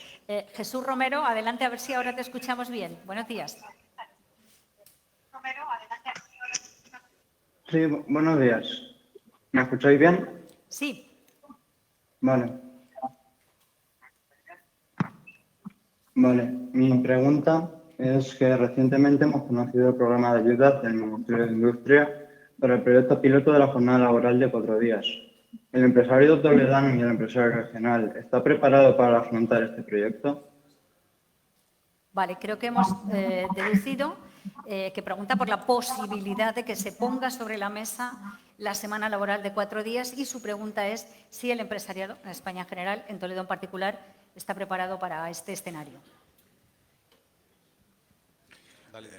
Pues ya es lo que nos faltaba, ¿no? Que nos inventemos nuevas cositas para que las empresas sean menos competitivas y para que la cosa vaya peor. De todas maneras, la respuesta, a modo de titular, yo te lo ofrezco y es el siguiente. Lamentablemente, muchas personas en este país están contratadas fijas discontinuas y a tiempo parcial y, por lo tanto, tienen una jornada que posiblemente sea menos de 4 días a la semana. Yo estoy seguro que si hiciéramos una encuesta entre todas esas personas, que suman algún millón que otro, posiblemente todas esas personas quisieran trabajar 5 días a la semana. Estoy absolutamente convencido de que sería así. Y todo este tipo de cuestiones son, entre otras cosas, Mar, por las que al final se acaba viendo mal al empresario. Es decir, claro, si alguien ofrece que haya 4 días de trabajo y 3 de descanso, coño, es el Mesías. Y entonces nosotros somos el diablo con rabo. Pero es que aquí, y perdonadme, pero cada vez se ofrecen más gilipolleces y cada vez vamos a peor económicamente y en cualquier cuestión. Entonces, no se entienden este tipo de propuestas cuando estamos viendo, y lo hemos dicho antes, que resulta que con solamente 2 cotizantes por pensionista no da para pagar el sistema público de pensiones. E insisto en lo de la contratación, que cada vez es, como dicen algunos, precaria. Toda contratación es digna, pero si el mercado no nos permite hacer otros contratos que los fijos discontinuos o los contratos a tiempo parcial, ya se puede empeñar el Estado o la Madre Superiora, que es imposible. Será el mercado y la coyuntura económica lo que nos lleve a eso. Entonces, si ya lo que hacemos es intervenir directamente en el mercado de una forma tan restrictiva como para ya encima decir que 4 días de trabajo, pues mire usted, que sean 3 y todos felices, claro. Seguimos. Antes, una de las empresas que está hoy aquí presente, Paloma Sánchez Baena, me pasa un dato, me dice que doña Baldomera Larra Huétoret era hija de Mariano José de Larra, famoso poeta madrileño, había nacido después de suicidarse su padre, estaba casada con un médico de la Casa Real que se llamaba Carlos de Montemayor, con que tuvo varios hijos, ya sabemos que también abandonados por su padre. Seguimos, adelante. Como digo, hay muchas preguntas. Me voy a una de José Antonio Romero, que es presidente de la Mesa del Tercer Sector en Castilla-La Mancha, también gerente del CERMI. Dice así: este es un evento ejemplo de sinergias entre empresas y el tercer sector social, una buena práctica. ¿Qué puntos de encuentro y cooperación identificáis que puede haber en la región entre las empresas y el tercer sector social? Pues tengo que citar, por ejemplo, que en mi sector, y está aquí el asesor jurídico de la asociación, de la Federación de Castilla-La Mancha Estaciones de Servicio, con el CERMI en concreto, estuvimos desarrollando un borrador del Estatuto del Consumidor conforme a intentar mantener los puestos de trabajo en el sector con motivo de la aparición de las estaciones de servicio desatendidas. La colaboración con el tercer sector social nos parece fundamental y lo mismo que hemos dicho antes con Carlos, estamos abiertos a cualquier tipo de sugerencia. Una pregunta no firmada. Dice: buenos días, la Administración está en máximos de recaudación, pero la gestión de los fondos Next Generation no llegan a las empresas, como por ejemplo para ayudas a la mejora de la eficiencia energética y ahorro de energía, por lo que se pierde competitividad por los altos costes de la energía. No sé si estáis de acuerdo con la afirmación y si además os suscita algún comentario. Perdóname, Mar. Lo que dicen es que aunque la Administración está en máximos de recaudación, los fondos Next Generation no están llegando a las empresas por ejemplo, en áreas como poder hacer una transformación hacia la eficiencia energética, lo cual en la práctica genera que las empresas tengan cada vez más costes, porque no llegan los programas y además la energía sube. Sí, bueno, Si estáis de acuerdo y si... Esa es una sensación que nos han transmitido todos los empresarios que han acudido a las ayudas en este sentido y que no se están viendo de momento recompensadas. ¿Qué les parece que Trabajo vaya a dar competencias a la Inspección de Trabajo para vigilar las causas de los despidos colectivos?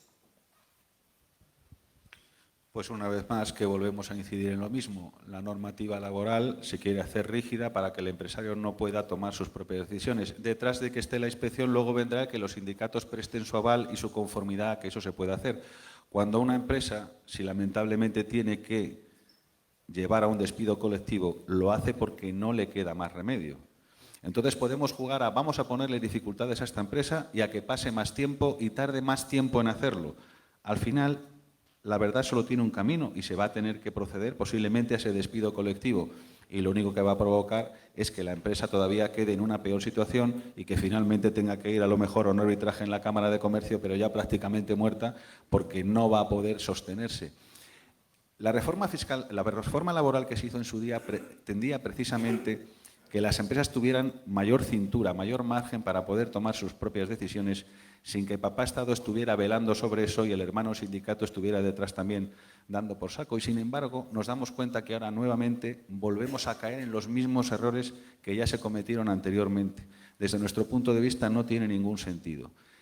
Si los trabajadores consideran que están maltratados en un despido colectivo, hay una figura que se llama la figura del juez, que, por supuesto, no le va a pasar al empresario ni una, pero por lo menos los empresarios vamos a estar tranquilos de que se ha podido tomar la decisión, está seguido adelante y al final que el juez decida lo que tenga que decidir, que lo único que podrá decidir es si yo he intentado maniobrar en contra de los trabajadores para sacar un beneficio o si no me quedaba más remedio que hacerlo.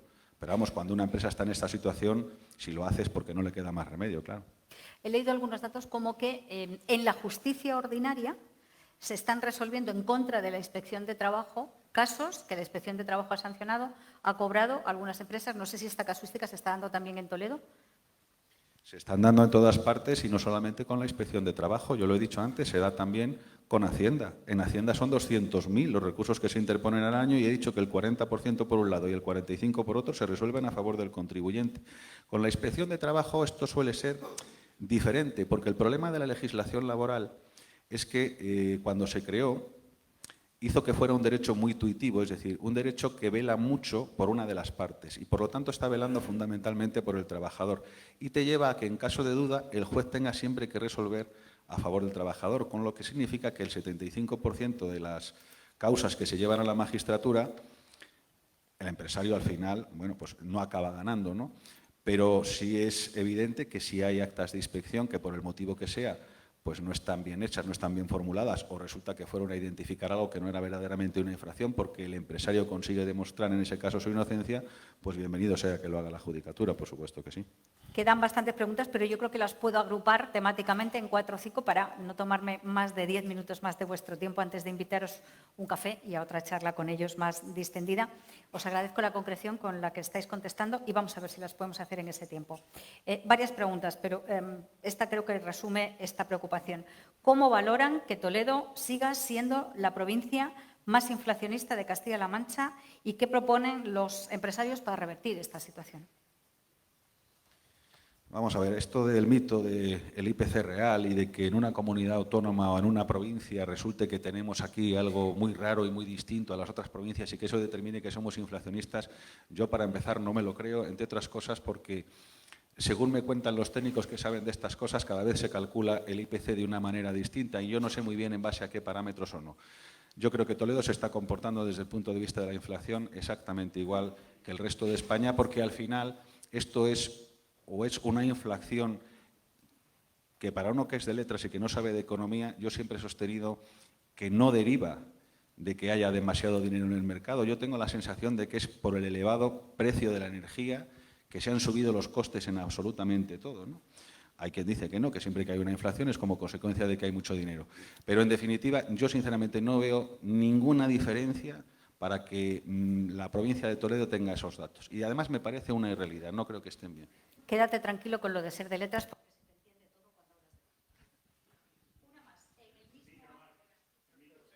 Se ha ido el micro.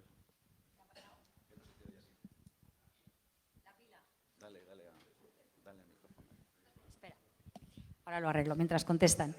En el mismo año, los trabajadores en régimen general ingresaron en conjunto 2.400 millones de euros menos, pero pagaron por IRPF más de 7.000 millones de euros más.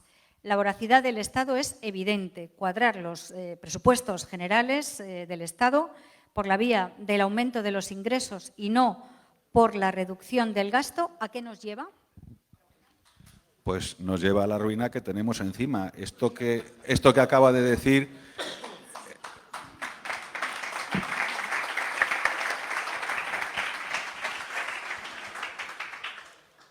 Esto que acaba de decir se lleva produciendo desde siempre, es decir, siempre que tenemos el gasto público desproporcionado, de alguna manera a lo que se tiende es a incrementar los impuestos, cuando a lo largo de toda la mañana lo que yo creo que sugería, lo que hemos intervenido el presidente y yo, precisamente es a que se baje ese gasto público que es estructural y que, según dice la OCDE, en un 14% es ineficiente, ¿no?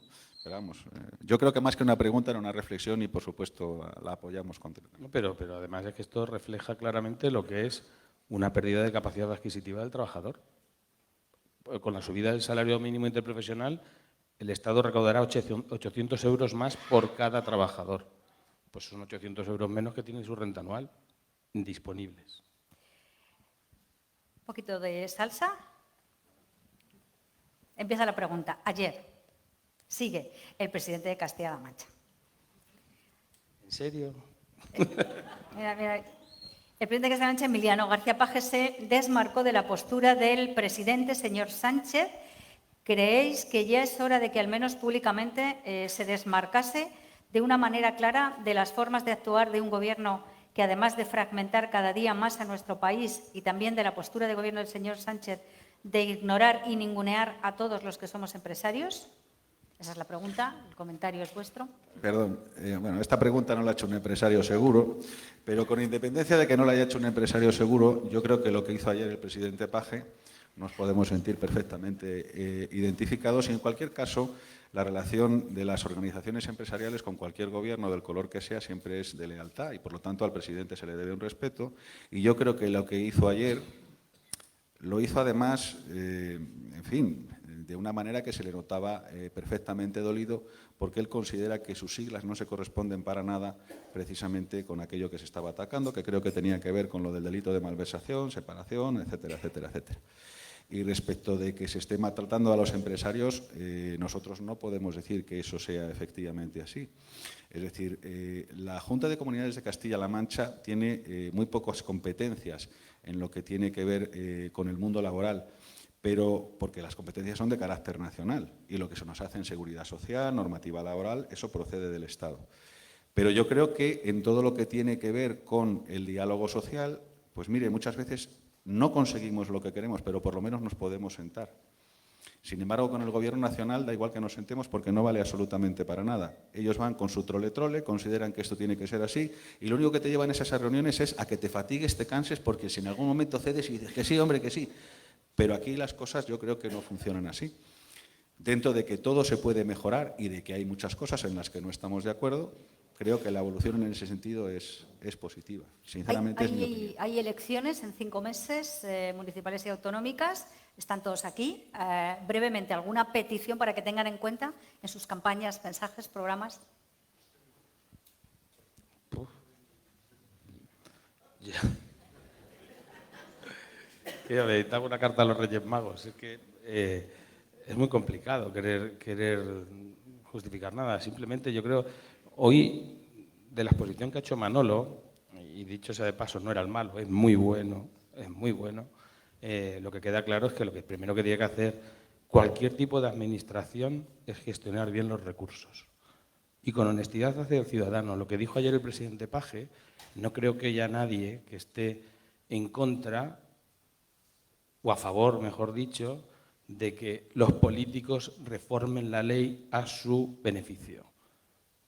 Es que no tengo más que decir. Lo que hace falta es honestidad y punto.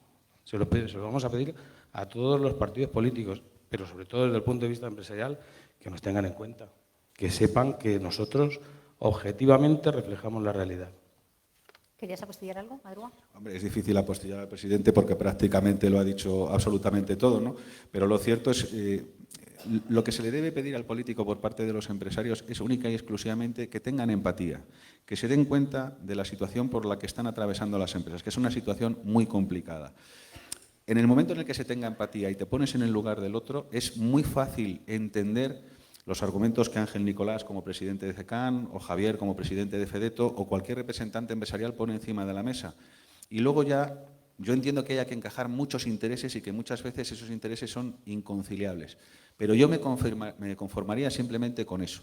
No obstante, las 5 federaciones provinciales, a través de CECAN, todos los años que hay elecciones, pues lógicamente hacemos un escrito bastante voluminoso donde no es una carta a los Reyes Magos, pero sí que efectivamente tratamos de que comprendan y entiendan qué es aquello que se tiene que modificar precisamente para que la empresa sea más competitiva y se pueda desarrollar mejor, porque de esa manera generará más riqueza y generará también más empleo. He dicho que estaban todos, pero no es cierto, no están todos. Concretamente aquí hoy hay representantes de distintas administraciones del Partido Socialista, del Partido Popular y de Ciudadanos. Esos son los que están y yo he dicho que estaban todos y no era cierto. Así que lo corrijo. 3 últimas preguntas, muy rápidas. No os perdáis las 2 últimas, aguantad un poquito. Dice una de las preguntas, la Unión Europea acaba de desbloquear el impuesto mínimo del 15% a las grandes multinacionales. ¿Qué os parece? Acaba de desbloquear el impuesto, me parece. Eso dice la pregunta. Me parece perfecto. Todo contribuye a mejorar la economía. Es que no puedo ir en contra de eso. Estamos pidiendo que bajen los impuestos, pues ya está.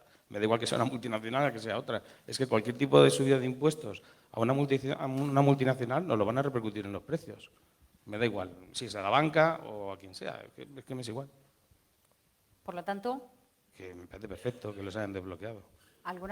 ¿nada más? Bueno, a ver, que dice alguien aquí que quiere saber que ¿cuántas veces os han ofrecido ir en una candidatura electoral? A mí ninguna, y que no lo hagan, por Dios. Yo no respondo porque luego me meto en un lío. Responde porque Joder, ya lo he respondido en todos los desayunos que vengo me preguntan lo mismo, joder, como si tuviera algún interés lo que yo... No, pero pues bueno, sí, pero... de los 2 políticos partidos más gordos en su día, hace mucho tiempo, se me ofreció, pero en fin, yo creo que como a todos los representantes políticos, Ángel Nicolás también, a Humberto en su día, siempre hay guiños y hay historias. Yo siempre he pensado que, en fin, al final, porque uno sale en la prensa 2 o 3 veces, parece que es el tonto útil que puede ir en una candidatura en un momento determinado, porque no creo que ningún partido político, diciendo lo que nosotros decimos, o por lo menos lo que digo yo, me quisiera en su lista absolutamente para nada. Vamos, estoy convencido. Bueno, hasta el momento sí te han querido, en el futuro ya veremos. En cualquier caso, ¿tu disponibilidad sería? Es para FEDETO total y absolutamente, y luego para mi mujer en los ratitos que tengo libres. Joder.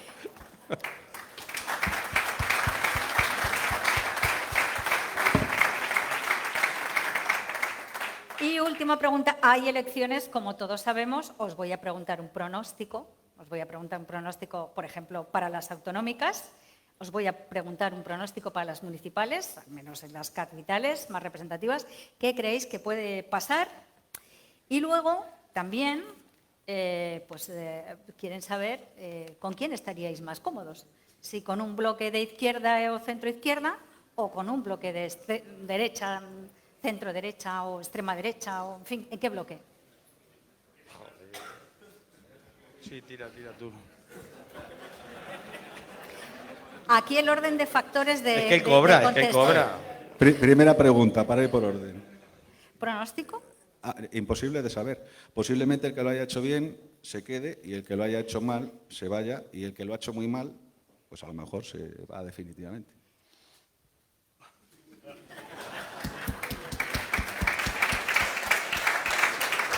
Vamos a ver, la verdad no tiene ningún camino y luego yo te he dicho muchas veces que soy de letras, con lo cual no sé sumar y me cuesta mucho además interpretar esas encuestas que saca un partido que se supone que irán a su favor, las saca al contrario que se supone que irán al suyo. Yo no tengo absoluta idea de qué es lo que pueda pasar. Lo que sí que estoy claro es que al político que haya hecho bien las cosas se le va a reconocer y al que no lo haya hecho bien, por supuesto, se le va a castigar. Eso es algo evidente que pasa además en todas las elecciones, no hay más pronóstico. Mira, Mar, yo... Las municipales. Bueno, espera, va a contestar Javier. El pronóstico. Al pronóstico. Sí, también. El pronóstico pasará de todo. Mira, yo no utilizo Twitter, no expongo nada en mis redes sociales. Bueno, últimamente le regalé una perrita a mi mujer y me tiene loco, con lo cual a veces, de vez en cuando, cuelgo alguna foto de la perrita, pero va a pasar de todo. Pero sí que, lógicamente, las miro. Estoy suscrito a una... Bueno, suscrito. Me llegan noticias por Twitter de un tuiteador, no sé cómo se llama eso. Tuitero. O tuitero, eso. Fíjate si lo utilizo poco. Que se llama Electomanía. Y no hago publicidad, ¿eh? Es más, no lo veáis que va mal para la salud. Y allí sale de todo, de absolutamente todo. Lo que más me divierte es ver los comentarios. Ahí sí que os digo que os vais a reír mogollón, porque es que la gente está muy mal, la gente está muy friki, y hay mucho fundamentalista, y hay mucha gente poco centrada, yo qué sé, es que esto puede pasar. Y con respecto a qué me gustaría... Sí, estarías más cómodo en un bloque, con un gobierno de bloque derecha o con un gobierno de bloque izquierda. Yo, si me toca la lotería de Navidad, voy a estar contento con quien sea. Lo único que pido es que haya honestidad, como he dicho antes, y que se comporten como deben comportarse.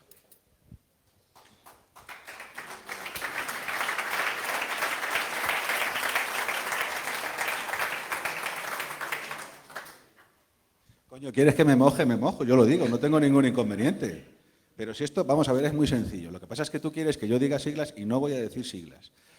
Si a mí alguien me garantiza que va a haber diálogo social, donde va a haber un entendimiento con los empresarios al mismo nivel que los sindicatos, que en fin, nos llevamos mal con ellos, pero también en determinadas cosas nos podemos o no estamos obligados a llevarnos bien, creo que los empresarios, o por lo menos la representación de los empresarios, se moverá perfectamente. Ahora bien, si en el diálogo social vemos un defecto, en el diálogo social vemos cosas que no son solamente el diálogo social y que simplemente utilizamos para hacer política en un sentido o en otro, eso sería una equivocación. Para que te quede más claro, ¿hay diálogo social en Castilla-La Mancha? He dicho, sí, hay diálogo social en Castilla-La Mancha y creo que nos entendemos bastante bien. Si cualquier partido de los que se presenta a las elecciones mantiene un nivel de diálogo social idéntico, vale, porque si no el que llegue va a tomar sus propias decisiones simplemente por lo que piense en un momento determinado. Y nosotros lo único que queremos es ser escuchados y que luego se nos diga que sí o que no. Por lo tanto, aquel que defienda no en las elecciones, sino también después el diálogo social, sin duda con ese nos movemos a gusto. ¿Te ha quedado claro? Yo quiero de todas formas aclarar, porque estoy pidiendo honestidad a los políticos y no quiero decir con esto que los que están aquí en la región o en las distintas administraciones locales no lo sean. En todo caso, que lo sigan siendo. César. Hombre, si a nivel nacional el problema es que no está aquí, pero tendría que estar Garamendi y contestar. Pero yo supongo que Garamendi te respondería exactamente igual. Lo que pasa es que, en fin, el diálogo social pues no ha tenido mucha brillantez precisamente a nivel nacional. ¿Os ha parecido interesante lo que habéis escuchado? Pues muchísimas gracias por haber estado aquí como lectores y oyentes. Muchísimas gracias de verdad a las empresas, Cámara de Comercio e Inserta, que habéis ayudado a sacar adelante este evento. Los medios os necesitamos como anunciantes, así que seguid estando con nosotros y os seguiremos contando cosas interesantes. Muchísimas gracias y buenos días.